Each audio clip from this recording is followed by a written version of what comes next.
She never missed a shift. She never asked for help, until one night she did.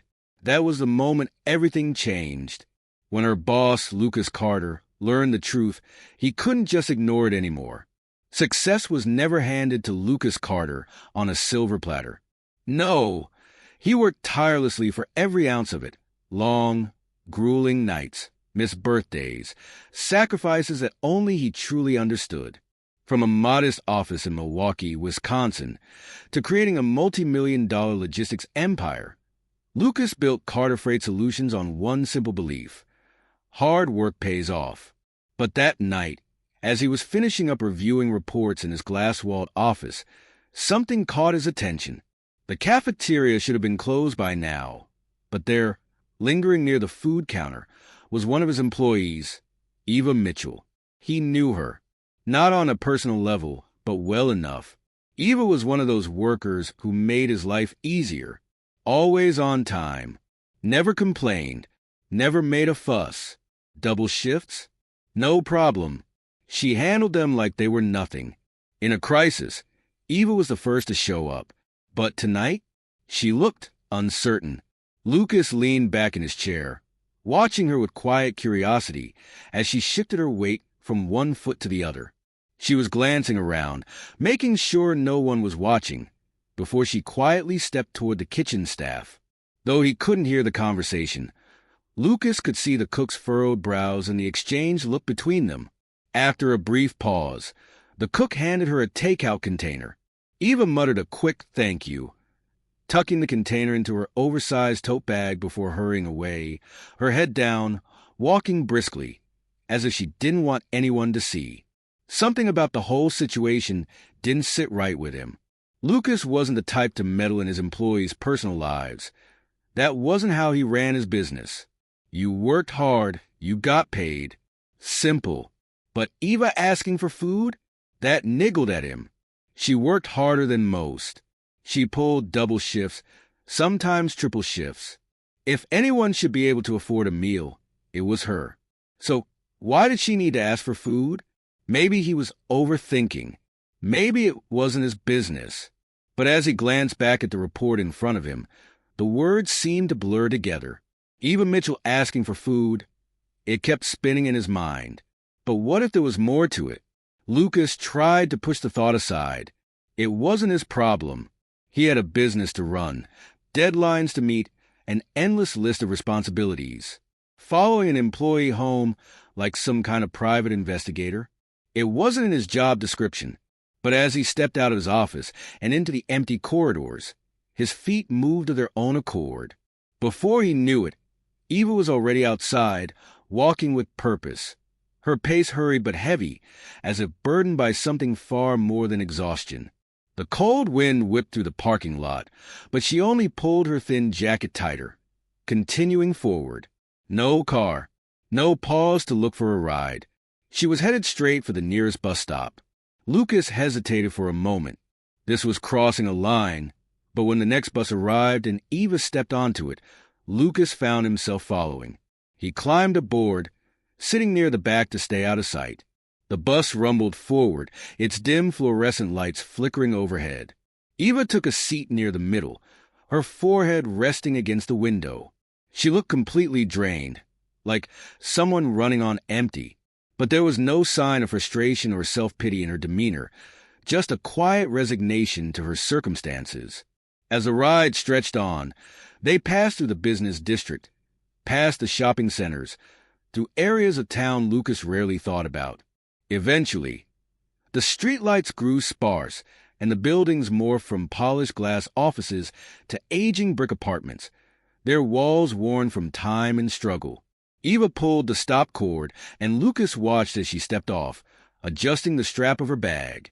He followed, careful to keep to the opposite side of the street. The sidewalk was cracked, the air thick with the scent of rain on pavement. Eva turned a corner, walking past flickering porch lights and rusted railings.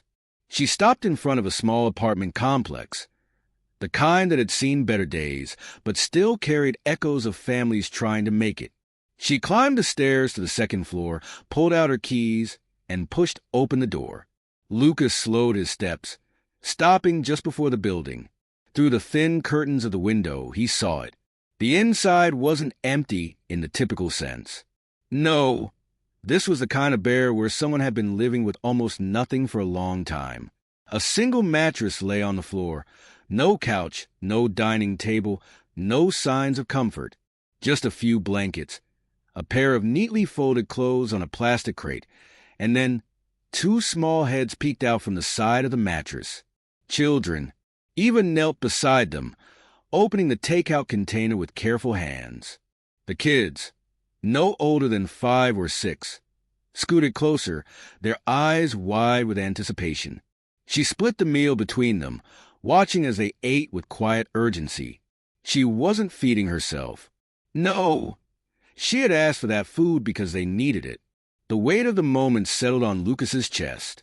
He had spent years building a business, pushing his employees to work harder, faster, longer.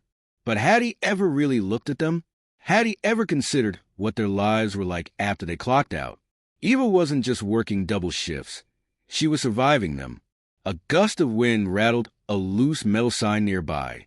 Lucas took a step back, his mind racing. He should leave. This wasn't his business. He had already seen too much. But as he turned to leave, a small voice cut through the night. "Mommy, are we going to have breakfast tomorrow?" Lucas froze. Eva hesitated, just for a moment, before brushing her daughter's curls back. "Of course, baby. I'll figure it out." She smiled, but it wasn't the kind of smile that comforted herself. It was the kind that was meant to comfort someone else. And in that instant, something inside Lucas shifted. This wasn't just an unfortunate situation. This was a broken system. The next morning, Lucas sat at his desk, staring at his laptop, but his mind was a million miles away. He had spent the entire night thinking, rethinking, overthinking. He had built his career on solving problems, on finding solutions. But this was different. It wasn't just about business anymore. It was personal. A soft knock at the door pulled him back to reality. "Eva Mitchell is here to see you," his assistant said, peeking in. Right on time. Eva walked in, looking just as tired as the night before. But there was something different in her eyes now. A quiet weariness. A hesitation that hadn't been there before. She sat down across from him, her hands folded neatly in her lap. "You wanted to see me, sir?" she asked, her voice calm. Lucas wasn't sure where to begin. He had rehearsed a dozen different ways to approach this, but now that she was sitting across from him, none of them felt right. So, he just said it. "I saw you last night."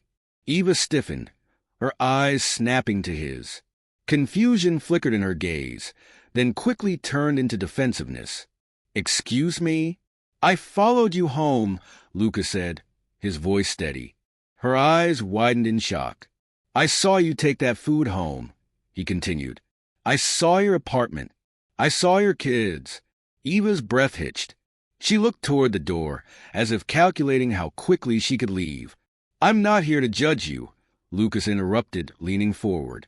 "I'm here because I should have seen it sooner, and I want to fix it." Eva swallowed, her fingers tightening into fists. "You don't have to do this," she whispered. "Yes, I do," Lucas said firmly. "I should have done something a long time ago." Eva looked away, blinking rapidly. She had spent so long carrying this burden alone, but even the strongest people have their breaking points. Lucas wasn't going to let her reach hers. Not this time. And not just for her, but for everyone like her. He reached into his desk drawer, pulling out a thick envelope and sliding it across the table. "This isn't charity," he said, before she could protest. "This is an investment in you, in the people who make this company run." Eva stared at the envelope, unmoving. "I want to raise wages," Lucas continued.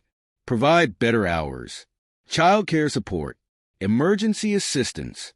I need your help to do it the right way, to make sure no one else has to go home the way you did last night." Eva's lips parted, but no words came out. Her fingers hovered over the envelope, then quickly withdrew as if it had burned her. "Why?" she finally asked, her voice quiet. Because I built this company, Lucas said, his voice steady but urgent. And I let people fall through the cracks. I refuse to let that happen again. The room filled with silence, thick and uncertain. Then, slowly, Eva reached out, her fingers grazing the envelope before gripping it tightly. Tears welled up in her eyes, but she blinked them back. She wasn't used to accepting help. She wasn't used to anyone offering it. Lucas met her gaze, unwavering. You don't have to do this alone anymore. Eva swallowed hard, then nodded once. A moment later, she stood, shoulders squared, holding the envelope to her chest. For the first time in a long time, she allowed herself to hope. Lucas watched her walk out, a newfound determination settling deep in his bones. This wasn't just about fixing a company anymore. This was about changing lives. And he was just getting started.